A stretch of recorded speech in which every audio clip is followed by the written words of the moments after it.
Hello everyone, welcome to a brand new edition of the Triple Trio, our weekly look at all things Hong Kong racing, and we do it with the best form analyst in the business in Clint Hutchison and the Hall of Fame jockey in RS Dye. Hutch, I'll start with you. Wonderful to see you, mate. What a weekend we've got coming up. Oh, big weekend around the globe, isn't it, of racing. Fantastic racing in Hong Kong. We've got the National Day Cup, which is always a big meeting. 7 runners in the field, so that'll be good. We've got the ARCA, of course, over in Europe and some brilliant racing in Australia, but our focus is in Honkers. And, you know, following a good week, it was a tough midweek, Richo. I'm looking forward to this weekend. The only thing that made it positive from my point of view is that the Golden Boy has been around the globe another extra time. Happy birthday during the week, RS. Thank you, mate. I had a quiet one, didn't do much, and we're all getting older. We're not going to escape it. Shane's actually looking younger. You're getting younger every week, Shane. Something's going on. It's either that good weather up on the Gold Coast or something. I'm not sure what it is, but you've definitely got... It's a sort of Benjamin Button type setup, I think, at the moment. Richo, I've had no work yet. Wait till I start having some work. Mate, I'll tell you when I do, so you can get the first look. Oh, you're an absolute star, mate. So happy birthday to you from everyone on the Triple Trio family. Well, if you missed us last week, you shouldn't have. Check this out. Even Healthy Happy, he just got beat in this race last year, and he goes well fresh, Healthy Happy. And if he gets a soft lead, he's going to kick. The golden scenery and beauty joy. Healthy Happy is going to celebrate good times here. He's won the Celebration Cup. Healthy Happy beat Circuit Stella. I'm with a horse that ended last campaign, another one that ended in really good form following a string of placings, and it's number 9, Yellowfin. Yellowfin still 3/4 over Taj Dragon. Yellowfin half a length Taj Dragon. Yellowfin still in front, and Yellowfin holds Taj Dragon. Look, I ended up with a horse I'm trusting that he can bring his best form from last season, and that's Happy Together. I'm probably looking at Happy Together, Big Red, Master of Fortune, those three. It's Happy Together, centre of the track. The white face of Snaffles has come through on the inside. Happy Together just in front of Snaffles, and Happy Together. My best of the day is actually in race 8. I think green and white for Zach trialled well. I'd like to bank him in a Quinella with those runners on screen as well. I think his recent trial was excellent. Green and white still in front. Lost Child won't go away. Green and white a neck in front. Lost Child's trying really hard, but the favourite, that's a big win, never on the track. Green and white beat Lost Child and Strongest Boy. Winners left, right and centre last week. Hutch, you and RS saw it well last Sunday. Yeah, that was last week. We've got to look forward to this week, and hopefully we can find a few as well. But there were some nice horses there that certainly went on with the job. Richo, we had a couple of near misses as well. But look, with something we can work on going into the weekend. Well, Keagan De Melo is our very special guest. That's our star power guest coming up. Plus the usual suspects, of course, the Genius and Slaughter, as all the jockeys in Hong Kong battle for points to try to win the Idol. The Sweet in Defeat file. But first, we're going to burst out of the gates with all the latest news.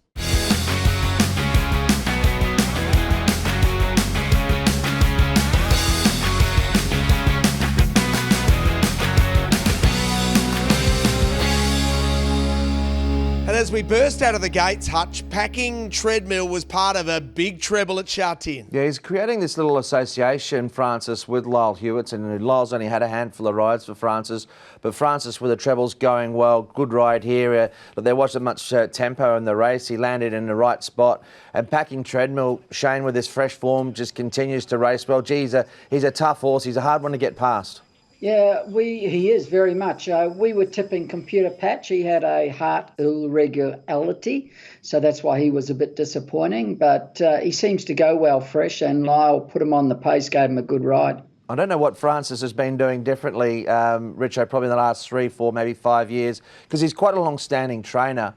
But he is training as well as anyone, and the results speak for themselves, of course, as most of our watchers know. He's a trainer of Golden 60, but he's doing a phenomenal job. A good horse does wonders to a trainer. I've seen it many a times. They're just a normal trainer. They get one good horse and they just go to a different level, and that's what's happened here. And can you put a finger on it? Why, Shane? Why does that happen? Is it a confidence in the stable, or is it more confidence in the systems that they've got?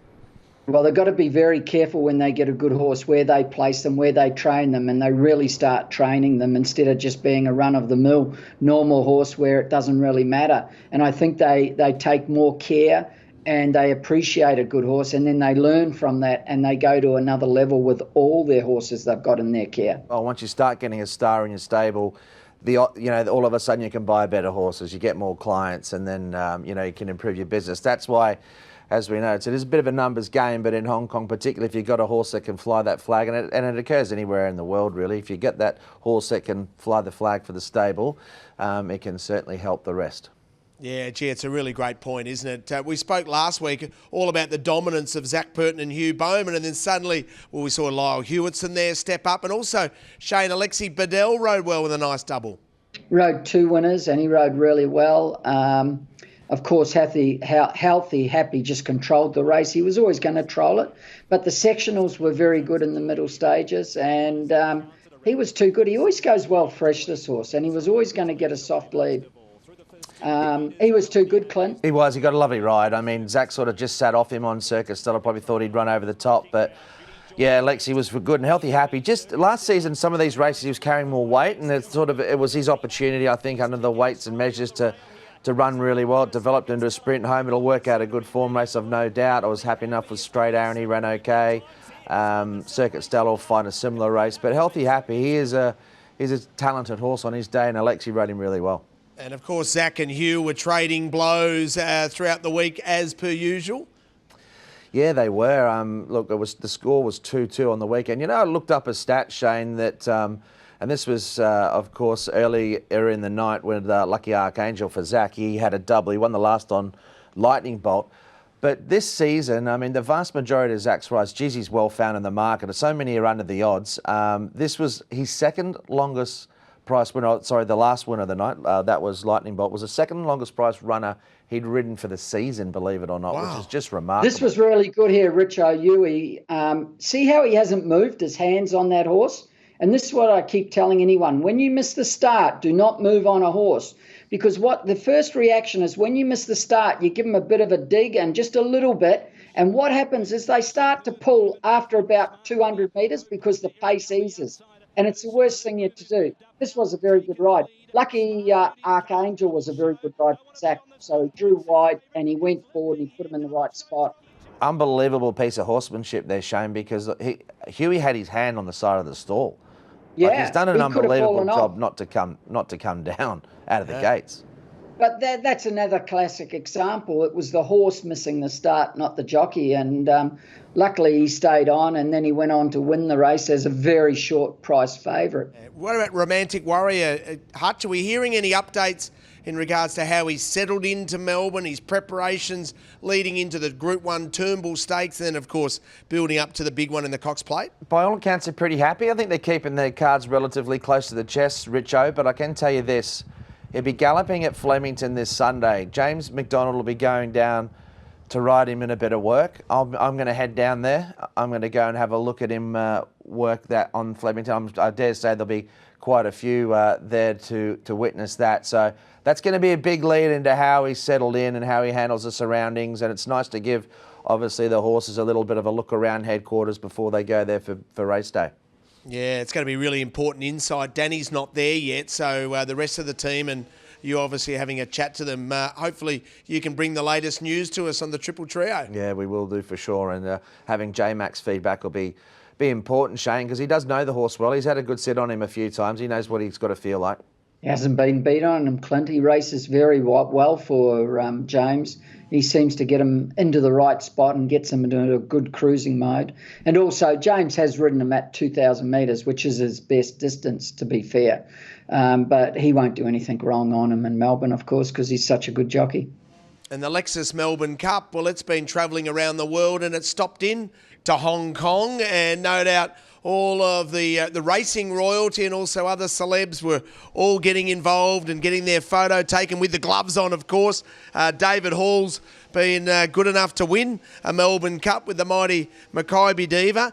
Zach Purton doesn't have a ride yet in the Melbourne Cup, but someone surely would be saying to Zach, come down and ride in the Cup. Whether or not there's a horse that can have his weight would be interesting to see. So the Cup stopped off over in Hong Kong. Where it's also interesting from a Zach Purton point of view, Hutch, is Godolphin have locked Zach in to ride in secret in the Everest, which is a world pool meeting here, a $20 million sprint.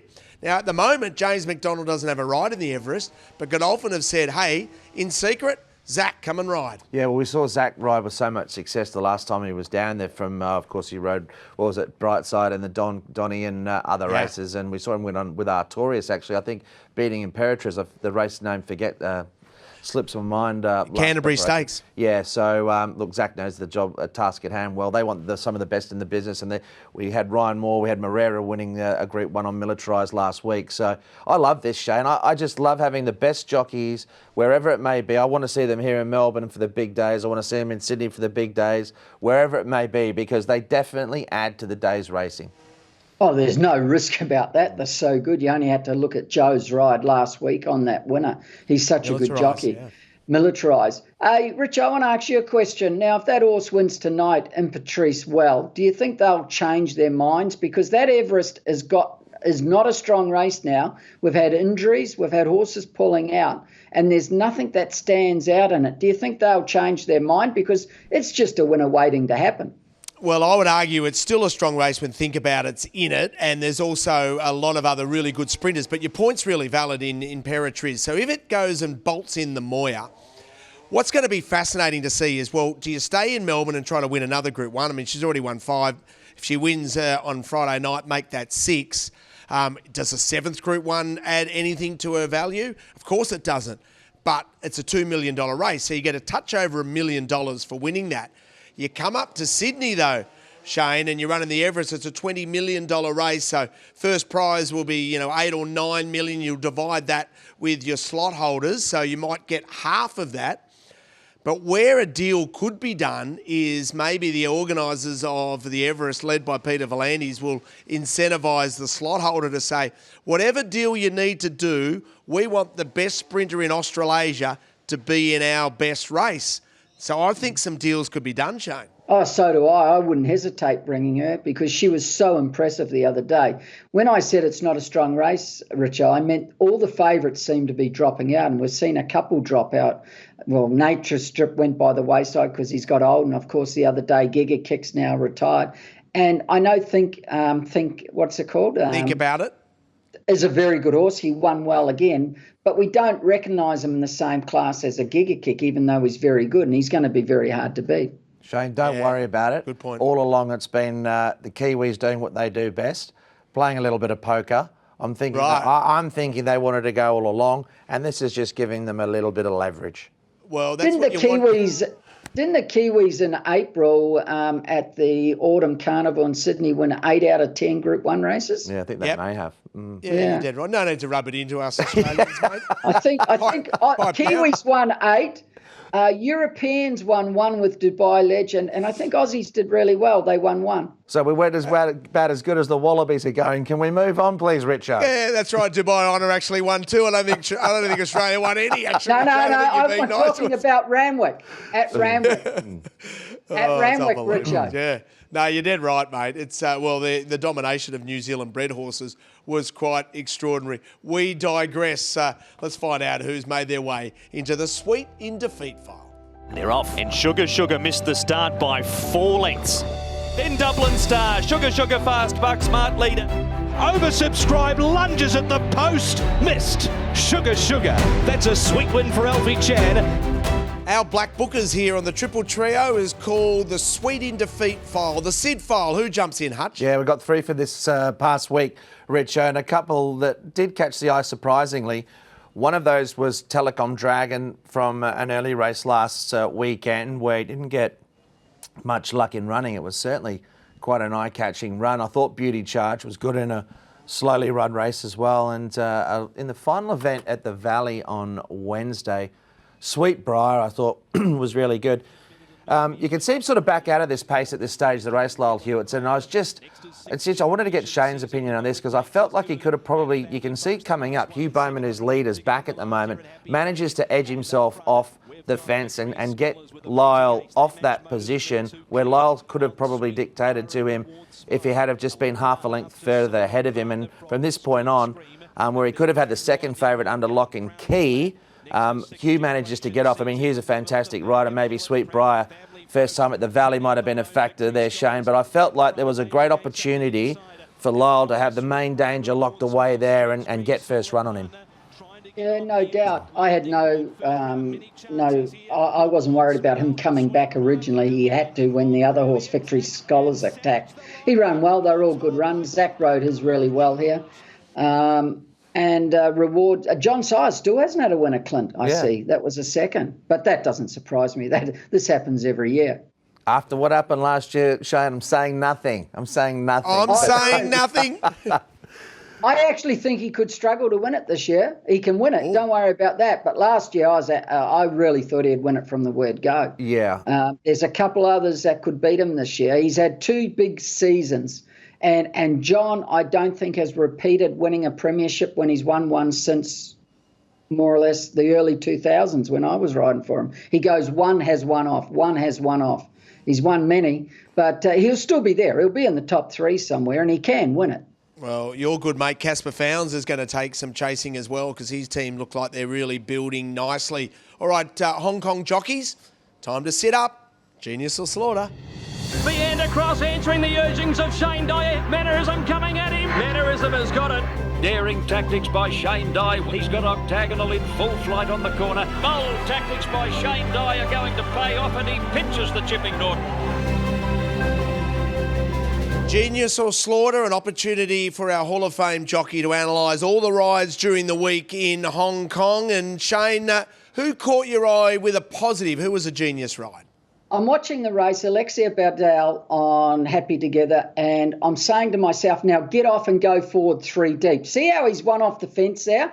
And as soon as I said it, within 2 strides, he come out to follow Perfect Wings to be in a 3-wide position. That's what won the race. It was the right move at the right time because he gave a horse who's been in trouble in races clear room, and they went along at the nice pace, and then he had his chance to win. He was wide on the turn, but that didn't matter.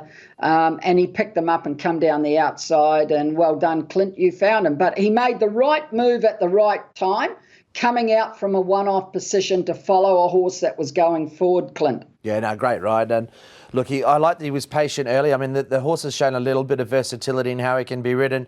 He backed his judgment. He sort of took his time early, and that's why the horse had a good finish left in him. So I think Alexi rode really well on the day. He's ridden well on the season with the opportunities he's got because it's been pretty evenly spread, Shane. I know Zach's getting the better rides in terms of starting price, but the boys are all riding pretty well, I feel.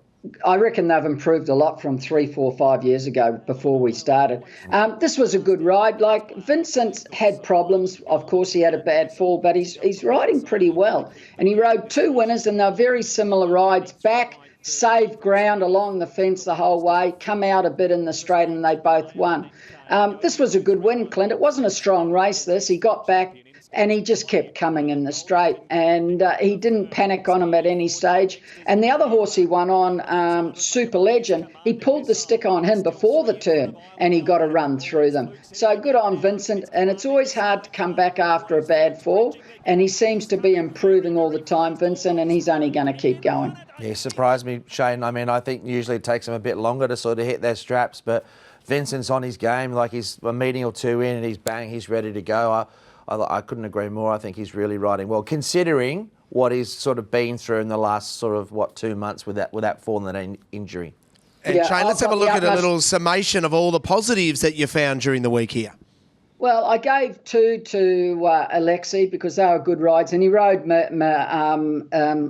Media Elite very, very well on Wednesday night. Zach got 2. I think Zach's changed halfway through on Wednesday night, and we may see the better of Zach from now on. I think he's been really struggling.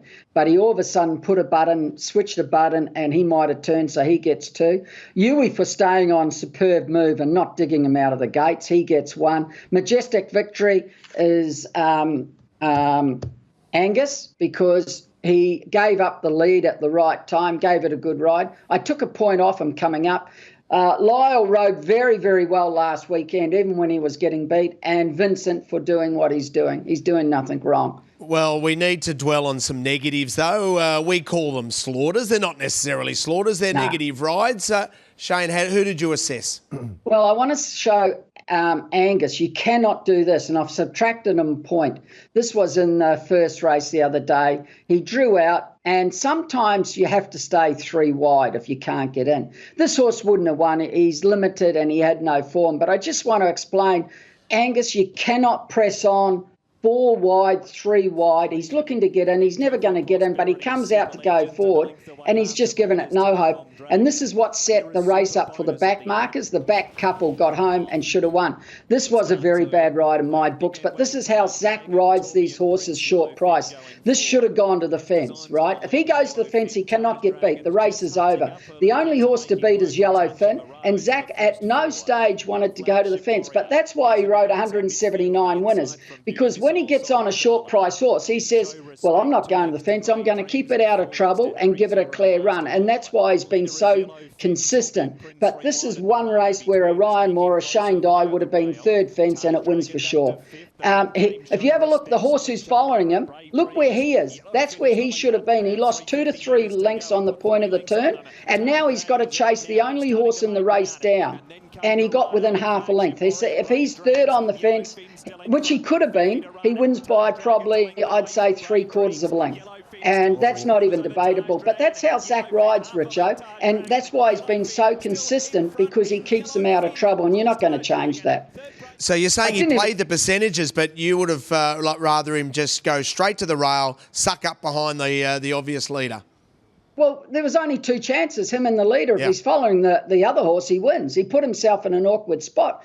Now, the normal person wouldn't realise that watching that race, saying, oh, Zach gave it a good ride, he's 4th, he's out in the straight. But in my books, he didn't. But that's the way he rides, you know. He gives all these odds-on chances and even money chances. He puts them in a spot where he says, if you're the best horse, you can win. But when it's a 2-horse race, it's a different ball game, and that was a 2-horse race. And that's what I keep telling the boys. When it's a 2-horse race, you have to concentrate where that other horse is. I think the only thing I want to say to balance it out, they were going pretty quick there, Shane, and there's 3 of them attacking it at the head of the field, and what he's done there to sort of come out of that, Zach, to come out of that speed, give himself the opportunity to come around them if they're overdoing it. He might have felt that they might have punctured and give himself the option to come around them. So I can understand, hindsight's 20/20. We can say, well, he stays on the fence, he wins. I think that's fair enough. But I think at the time when he made that call to back out of it, it's the right call given how quick they were going. And, you're making split-second decisions, and I think a lot of the time it would work out well. Yeah, but Clint, he could have been 3rd fence backing out of it. He didn't want to go to the fence. He could have just been, boom, 3rd fence. That other horse inside of him, Flagship Warrior, gets back, and he was 2 lengths behind him to 3 lengths behind him and didn't want to go up there. It was only because Zach wanted to stay off. You're following Yellowfin, which is the right horse. But, look, I didn't deduct him a point because Clint, he rode 179 winners doing it last year, and I couldn't do that. Yeah. I'll let you get that drink of water. Clear that throat of yours, mate. We'll put up the graphic while you're having a quick drink to see who you have deducted the points from. But you haven't deducted it from Zach there. You've let him off, have you? I let him off because he's done it all of his career and he's been successful, right? And I understand it, but sometimes you can't do it, right? I think Zach's ridden very poorly until Lucky, the winner on Lightning Bolt. Yeah, he's changed. Now, there's a few reasons because of it, Richo. Yeah, why? Zach this year had a holiday and he let his body go. And he had a very hard season last season. He was mentally drained and physically physically tired. So he gave his body a chance to recuperate. He put on weight. He's come back. As you get older, it takes longer to get your physical ability back, right? Yui went away in the off-season and he rode. He kept fit. He come back. He didn't have to change and he's gone boom. Zach will build up to where he was last year, but it's going to take him time, right? The other thing is, I don't think Zach will ride anywhere near 179 winners like he did last year. And I kept saying he would break the record, because there's two things. One is motivation's gone, right? He's not going to be motivated to beat Moreira's record. You don't need to beat your own record. But two, this is the most important thing, and we've already seen it happen. Last year, Zach was here and no one else was up with him, even though Yui, I kept saying, riding well, because no one realised how good Yui was. So Zach had 4 or 5 rides in every race waiting there for him to ride and pick. Now it's different. These trainers aren't going to wait for Zach.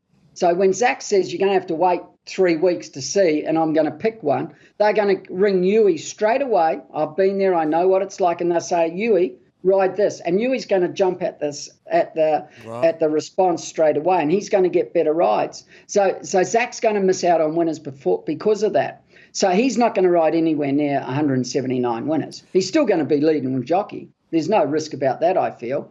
And if you watch Right Honourable on Wednesday night, if you watch him in the finish, he dropped his rein at the 100 metres and he looked terrible on it, right? That's his fitness and everything, right? And he wasn't right.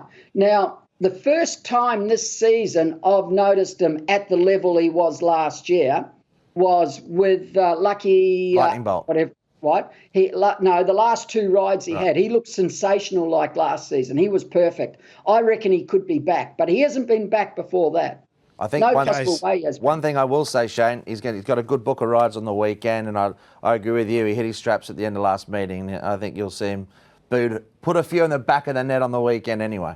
Well, let's check out the leaderboard. Let's check out the leaderboard for the Idol, Shane. And Huey's on top with 6. He's double Zach at the moment. Yeah, but this is going to change. We know that. Anyone can go up or down. It's early days, and you've only got to do something during a race while I'm watching it, and I'll put you up there. Now, boys, if you're not happy about something, send the message to Clint, and I'll have a look and I'll correct something if you want me to, okay? Okay. Because I actually don't watch the replays. It's just while I'm watching a race and I see something during a race which should be done or shouldn't be done, you know? So I do miss things. We all miss things. Well, there you go. There's an open invitation to all the Hong Kong jockeys. Just send a message through to us on the Triple Trio. We'll pass it on to Shane. He'll analyse it, and trust me, he will respond. No doubting that. Hey, let's check global racing.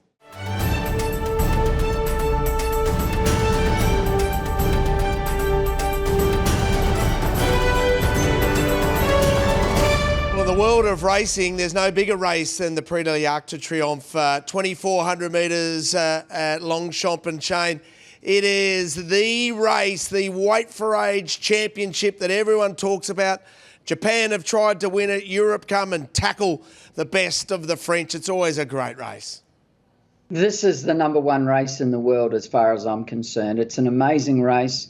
I love watching it. The best horses run in it. But, Richo, don't ask me for a tip because I've got no idea. This is your segment to shine. So let's listen to the tip that you're going to give everyone, Richo, and shine.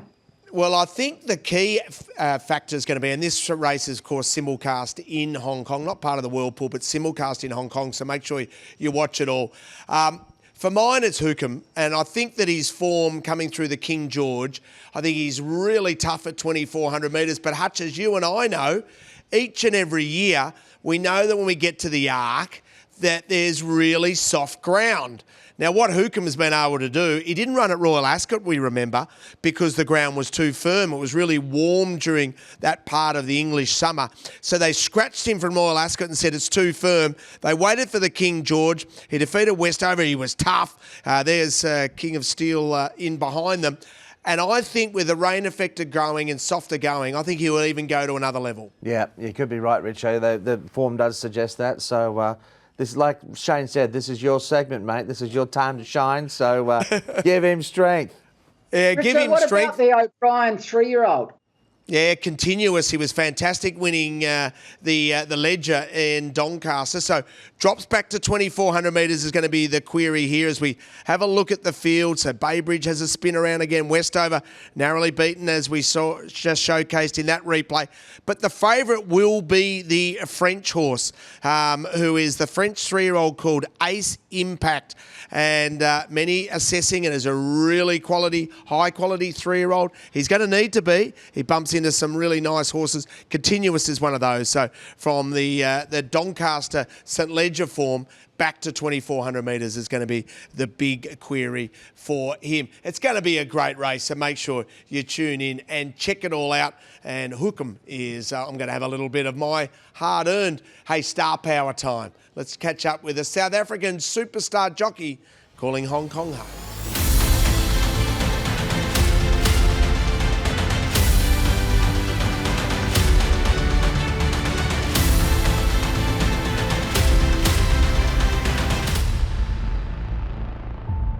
Well, our superstar guest has been a superstar in South Africa, riding over 100 winners on 6 occasions, the reigning South African champion jockey, and at 30 years of age, he's calling Hong Kong home. Keagan De Melo has been good enough to jump on the line and join the triple trio, and Keagan, thanks for doing that. Welcome to Hong Kong racing, and how are you settling in? Yeah, thank you very much for having me.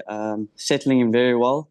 Took a bit of time, but got you up pretty early and looking forward to the challenge ahead.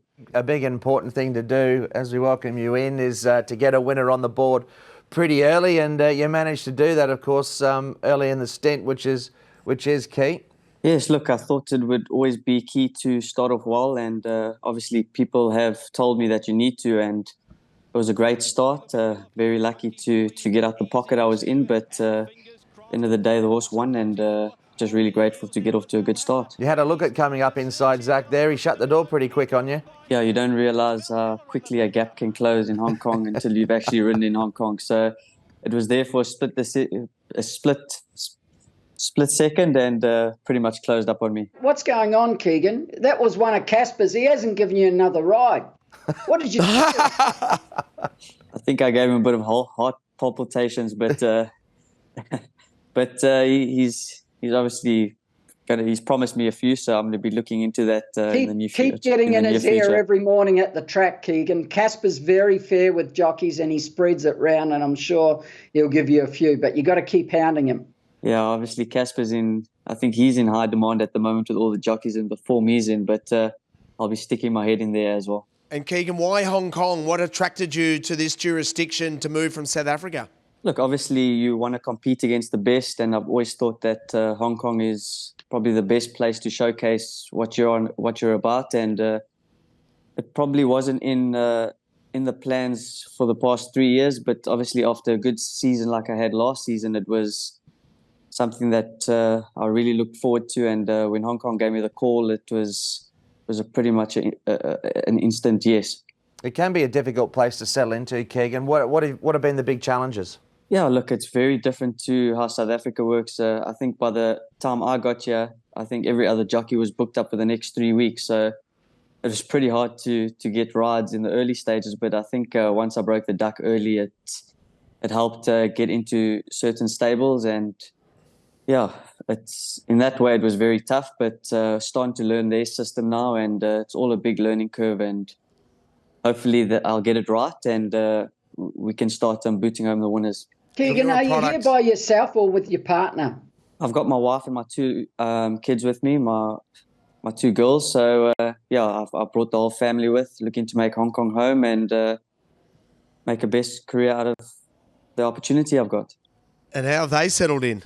Yeah, look, I think my wife just takes everything on the chin. At the end of the day, she has to do it. And I think the kids, it's been a little bit difficult coming off a big farm and staying there with a lot of animals and living in an apartment. I think it's been tough, but starting school soon, so hopefully that gets into a bit of a routine. And Keagan, obviously we've had a lot of South Africans come and ride in Hong Kong. Did you give anyone a call before you went over to a little bit of friendly advice on what to expect and some advice on what to do?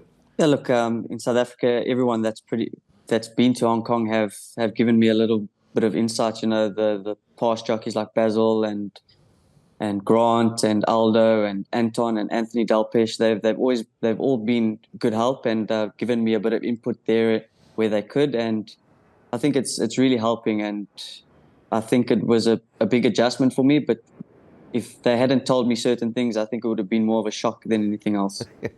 Couple of good names you've thrown up there anyway. Incredible names, Hutch, isn't it? Quite remarkable. Hey, just looking back quickly in South Africa and your wonderful career there, is the Derby the highlight? Is that the one that stands above all others?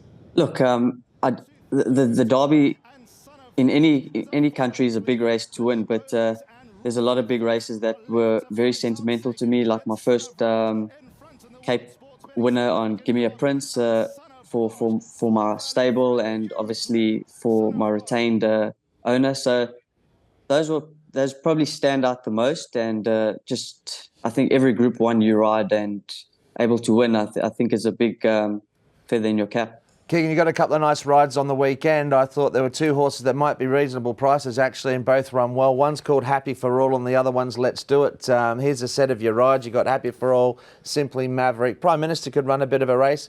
Happy Hood, Let's Do It. We're going to run through a couple of those races, but I wanted to ask you, have you Happy for All and Let's Do It? Firstly, Happy for All for Jamie Richards. Looks a nice chance. Yeah, look, obviously first run up, probably a little bit short. Obviously looking for a little bit further, so looking to keep the ride for next time. And then also like Prime Minister, he ran a very good race first up here, and he's probably a little bit high in the ratings for that class, but he's got a nice solid weight, and he always gives his best towards the end of the race. Yeah, and Let's Do It you rode as well, Keagan. You rode him. It was a good run first up. It was a pretty strong race that you competed in. It was won by Lucky Encounter. The format of that race is going to work out really well. You sat back, you let it all unfold. Now you go to 1,400 and you draw a barrier. I was going to ask you, do you think you'll be a little bit closer? And how do you think you'll run on the weekend?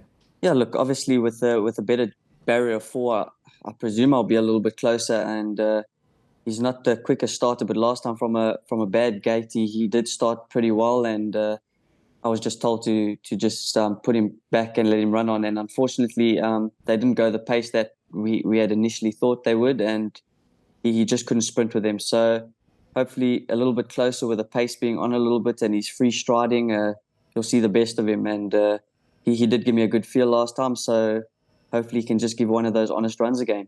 Shane, who do you think Keagan's best ride is? Happy for All's not that bad a ride from the gate. I know he's going to get off them and he wants a bit further, but he's trialled all right. And if you remember last season, his best run was his first run, so he does go well fresh. And from gate 14, it's such a huge advantage. If you can be midfield just off them, the biggest trouble is getting a run at the right time because they'll all come across. He's definitely not the worst. And, of course, Clint's right. Let's Do It run well first up, and that's an open race, and he's got a chance, I think. Yeah, I thought from what I'd seen anyway, maybe to give Keagan a little bit of confidence, Happy for a while he will want further. I think what Shane said might be the key point. He's trialled really well. I think he's improved his prep. And maybe drawn where you are, Keagan, he can provide you with another winner. But you seem to be getting good support from a few trainers, so that's also encouraging. Yes, look, obviously it takes a bit of getting used to not riding a full book of cards or a full book of rides every meeting. But yeah, I'm getting the support, and as long as there's support, there's going to be opportunities, and just really looking forward to those opportunities in the near future. Obviously, I'm still learning, and they're still getting to know me, and I think the more winners I ride and the more horses I can get into those place boxes, I presume I'll get a little bit more out of them, and just hopefully the support comes. Yeah, Keagan, in another month, it won't be so bad because the fields are very small at present. It's never been like this. But once, I reckon, mid-October to late October comes, every race will have 14 runners on a Saturday or a Sunday, and they'll have 12 in every race on a Wednesday night. So then it will be easier to get rides. When it's this size, 8, 10, 7, it's hard. Yes, look, obviously the field sizes are very small. It's no secret. So it is a bit frustrating, but like you said, it will pick up. And I think those delays in the early part of the season have had a knock-on effect. So I think with the more trials that we've been having, the horses are coming out a little bit more now, and you'll see the field sizes grow a little bit. I can see it every meeting getting slightly bigger. So with that, you just got to be positive. I've never seen it like this, Clint. No, I haven't. So, Richo, it looks like another few weeks to wait, mate. But we'll let you in now, and I suppose we'll wish Keagan all the best. Keagan, good on you, mate. I really appreciate you taking the time to have a chat to us. Good luck at home. Hopefully there's smiles on your faces from your wife and your two girls. They really settle into Hong Kong and you make it home, mate. Thank you very much. Thank you for having me, and I look forward to speaking to you all soon. Oh, brilliant. Keagan De Melo, our very special star guest. We're going to get stuck in and finding some winners on a Sunday.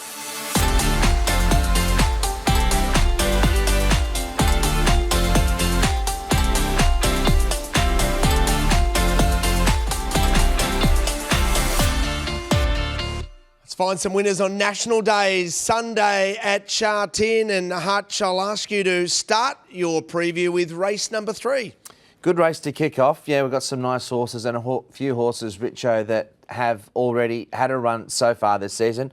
I'm going to mark Call Me Dandy, my early rated price, the favourite. Had him favourite last start where he was beaten and seemed to have his opportunity, but he will strip a little bit fitter and he maps nicely. Beauty Crescent comes through the same form reference. Really interesting newcomer, number 7, Galaxy Patch. Is one start for a win in Australia.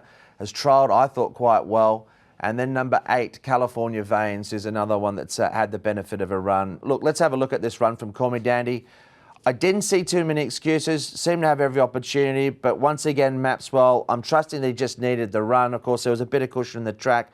We made actually Beauty Crescent one for the Sid file, and he ran well, but he'll be back in the field again. Not much between them. But Shane, I felt that Call Me Dandy deserves one more chance. On top of the ground, will be a little bit fitter. And I thought that end of season Furman first up run was okay. I thought he was a little bit disappointing first up. I thought he'd go a bit better in that, Clint, but I've still got him on top here. I don't think it's a strong race. I've got him on top from Armour, Eagle and Beauty Crescent. The horse you mentioned, Galaxy Patch, he's got the blinkers on, and when he trialled, it really woke him up, and that's why he trialled very well. His first trial was only average, if I remember correctly. He's had 2 trials, but his second trial was pretty good, and the blinkers went on, so he's probably not the worst. And what does Galaxy Patch's profile from a G1 gold mine tell us, Hutch? We like to have a look at these horses in terms of, what they can offer. And I think this is really interesting information from Group 1 Gold Mine. Get on board with that website as well. It's some fantastic information on the pedigree side of things. But what this tells us with Group 1 Gold Mine, whenever you see that gold with the cross, so by Wandjina out of a more than ready mare, and you can see that that's 4 times what the algorithm spits out. This horse has got a very nice pedigree. In terms of distance, we know we're in the right range, but I'm expecting pretty good things from this horse with that cross. It's I think, highly impressive in terms of those numbers. Usually when you see that, you got horses that are going up in grade. So he's a nice horse. He's had 1 start for a win in Australia, showed a good turn of foot there. His trial with the blinkers was excellent, and he's a key runner. I think the market will be interesting to see where it ends up with him. I've sort of kept him very safe, but if he shortens in, Shane, wouldn't surprise me because Pierre Rung's got his horses up and going early as well. I haven't watched his Australian win yet, so I need to see how well he won in Australia. I will be, but I just haven't had the time yet. But his trials were good, especially with the blinkers. I said he's not the worst, but I've definitely got Call Me Dandy on top, Clint. A few less lunches, Shane, and a few more bit of form analysts. You'll be right there. Don't hit me. Race number 7. One of our favourites is back, Hutchbuster. He is, yes, in the 7th event. Now, Super Sunny Singh, we liked him, of course, when he resumed this season. I thought it was a pass mark. A couple of factors that day. It rained, of course, on the opening day. It wasn't easy to make ground. The vast majority of winners were up on speed. It was a difficult day to make up too much ground, and he had the pace against as well. I've got him marked a short price favourite here. He's second up to mile. He'll be ready to go, I think. So I've got him marked a clear favourite. Now, the pace of the race, there's not much of it. Meaningful Star and All for St Paul's will go forward. I think they'll both run well. And I think that's where we want to start. Now, this was his run, Shane, Super Sunny Singh first up. I thought it was a pleasing run. Golden Scenery had a good run, mapped a bit closer than many expected on the back of a soft tempo. But, gee, I thought given the length of absence that Super Sunny Singh had off the track, he hadn't competed in a long time, and one trial leading in. I thought it was a really good run, and he'll be ready to rock and roll now. I've got him on top, definitely, Super Sunny Singh. He has won second up before. He's going to be fitter. He's going to be favourite for sure. Now, here's something interesting for you, Clint. You won't believe this, or listeners, but this race last year, all for St. Paul's won it, leading, and he's won on this day the last 2 years over a mile, first up. So the last 2 years he's won this day, first up over a mile. He's first up again over a mile same day, so he gets his chance to go well, and he always goes well fresh. So I've got Super Sunny Singh on top from number 7, All for St. Paul's, and I'll probably throw in Spirit Express for third. Yeah, it's interesting because a couple of those form chances shown sort of back in the field. I'm with you. He trialled really well, All for St. Paul's. I think he gets there. He gets to the front pretty easy. He'll have Meaningful Star sort of, I think, probably join him, who also trialled well, but they might be able to dictate the pace, and that's what potentially works against Super Sunny Singh a little bit. I'm relying on Vincent to have him in that sort of running line. If he gets clear air when he needs to, I think he'll reel in All for St. Paul's, but your point is valid and taken with All for St. Paul's. He's been a ripper for us. We've loved him over the course of time, and he's very honest. He won this race last year on 86. He's now on 88. So his rating isn't a lot of different from last year when he won the same race. And I'll say this too. This meeting last year, on speed, inside of the track, was a good spot to be with a rail in the C+3. Group 3 National Day Cup. Hutch, who do you like? Great race again. We go down the straight. I think there's two standouts in this race for mine. I thought Stoltz with Zach on has trialled well. I've got him marked a clear favourite, $2.46.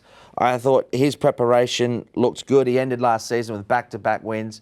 He's got a great chance. He likes the straight. WizKid has had a run, and I thought went really well in that performance. And, of course, drops in weight noticeably, along with We Are Hero, who's got a little bit to find and a little sticky gait. And then Psych Success has got to concede weight to everyone. Now, this is Stoltz at the end of last season. You got WizKid in the race and Kerpenny. Look, I know Kerpenny beat a few of these first up. It's a different setup here. He got a very soft 300 metres at Sha-Tin first up. And this is going back to last season when Stoltz toyed with them. But I think WizKid rolls forward here with Etienne on board, puts a lot more pressure in early into the race. Stoltz probably just sits out of that. We'll see WizKid up there rolling along with a lightweight, and he's going to take some running down because another bound and he would have won fresh up as well. And I think it'll be a different setup for Kerpenny. So I'm happy to have him out. I think it's between Stoltz and WizKid. I think WizKid will look to win until about the 100, and I think Stoltz just might sort of sit behind him and maybe get over the top of him very late. So I think that's where I'm centering my thoughts, Shane. Yeah, well, you've seen Kerpenny win last start. He's got to give WizKid 10 pounds. That's a lot of weight when you're only winning by a head. So it's hard to see how Kerpenny can beat him this time. I've definitely got Schultz on top. He goes well up the straight. He's run time. He's very consistent, and he was flying at the end of last season. I've got him on top. I think any one of the 7 can place. It's a very open race. WizKid's definitely a chance at the weights, and the other one is Sight Success. He's trialled well. He's only had 2 runs up the straight. He's run time, and both his runs were very good up the straight. But you're correct in what you said, Clint. He's got that 135 pounds or whatever it is. It's a lot of weight when there's a couple in there with no weight. So we get to race number 10, and right at the top, both Hugh and Zach are involved. Hugh Bowman on Majestic Colour, and Zach's riding Hyper Dragon Ball. Which way are you going, Hutch? Tough race, mate. It was a really, really tough event to finish the card with because Zach's drawn awkwardly. He's going to need to work a bit of magic here in terms of how it pans out, and I've got quite a long price favourite. In the early mutt ratings, I'll wait to see there's some liquidity in the market. I might adjust these, but Hyper Dragon Ball number 2 on top from a tricky gate. Blue Marlin, last start winner, number 8. He maps well. He'll definitely be a play if I can get around that $5 or $6 mark. I might bring him in a fraction. We've got Let's Do It for Keagan De Melo. I think he's in the game, second up. And Circuit Mighty, he'll roll forward. If there's any sort of on-pace pattern, Circuit Mighty will be suited. I like this run, Shane. This was a day where it wasn't easy to make ground. It was dominated by Superb Boy, massive action, I think, back on the fence. Zach gave this a beautiful ride, but I think the pattern of the day just worked against him. Now, Hyper Dragon Ball's best is good enough. He doesn't always bring it, and it's a tricky draw, and he'll need a more even track. I think he's the starting point, but he'll need Zach to be at his best. I think it's a very open race, and you are correct. Zach did give that horse a really good ride last start. I've probably got him on top. It's an awkward gate. He can either go forward a bit or back a bit. There is pace in the race. Yeah, like you got Majestic Colour who can go forward, but Huey doesn't normally press the button too much. Of course, you got Circuit Mighty who will be forward. Now, 8 Outgate. I thought Outgate's the interesting runner. He's second up. He's got no weight on his back, and his last run was good, Clint. He only weakened late in the race. I think he's the one that could improve a lot in the race, Outgate. I was a little bit disappointed because I felt that the pattern of the day probably suited him, but he gets weight off his back and he does strip fitter. And you look at his form from last season and it was encouraging. So I might have to tighten him a little bit in my market, Shane. You could be right with him, but it is an open race no matter which way you look at it.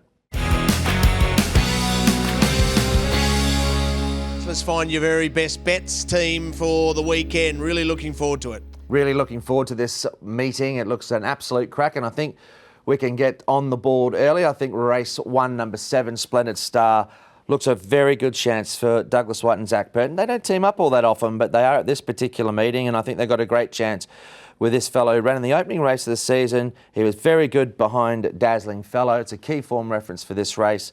And I think if he turns up in that sort of form, stepping to 1,800 metres, he will be very tough to beat. My next best at the meeting is race 7, and that's number 1, Super Sunny Singh. I think he's ready to go as well. I thought that first up run over 1,400 metres with pace and pattern against was excellent, and I'm hoping that he can map a little bit closer, but more importantly, just return to his better form from last season. At race 3, we could have a play with Call Me Dandy. Want to give him one more chance. I've got him rated on top, as I've mentioned. Maps nicely. Touch disappointed in his run first up, but I think he'll be here to play. And then later in the card, Blue Marlin. Hopefully he comes up the right sort of price. I thought he looked a good chance. He'll map well from barrier 2. And hopefully Harry Bentley can keep the winning going with him. I thought he might be in each way or potentially a win bet anyway later in the card, and that's in the final bet. That's the way I've seen my best plays for the day. Okay, Golden Boy, what do you think? I'm going to go Lucky Eternity in race 6. Got a nice gate. Huey's on. It'll be favourite, I'd say, looking at this for sure, but it'll run well. It's consistent. Good run the other day. Wasn't unlucky, had every chance. It'll run well. So I'll go Lucky Eternity as my best. And another one, if you want one, which Zach is on, which will be very hard to beat. Its run the other day was very good, is race 5, number 1, Dragon's Luck, Clint. He missed the start and his race was over out of the gates. And I'm picking he's going to jump well. He'll be there and he'll run a race for sure, that horse, Clint. Yeah. I was keeping him for later, but I agree with you, Shane. He looks What, tough you to keep beat. ones for later? We can't go through every race. We can't go through every race. Something out of the private file. Of course, you will be able to get all that private file information on Hutchi's Honkers on Sunday. And if you're watching us in Australia, you're doing it on 7+ and wherever around the world through Hutchi's Honkers. Make sure you subscribe to a big weekend. Golden Boy, as always, a pleasure. Thank you, mate. You go and catch that plane and have a safe flight home, mate. Oh, I'm very much looking forward to catching up with you tonight, Hutchbuster. I hope you enjoyed the show, everyone. Hutchie, good luck for a huge Sunday. Yeah, good luck, everybody. Good punting. Yeah, that's the Triple Trio. We'll see you next week.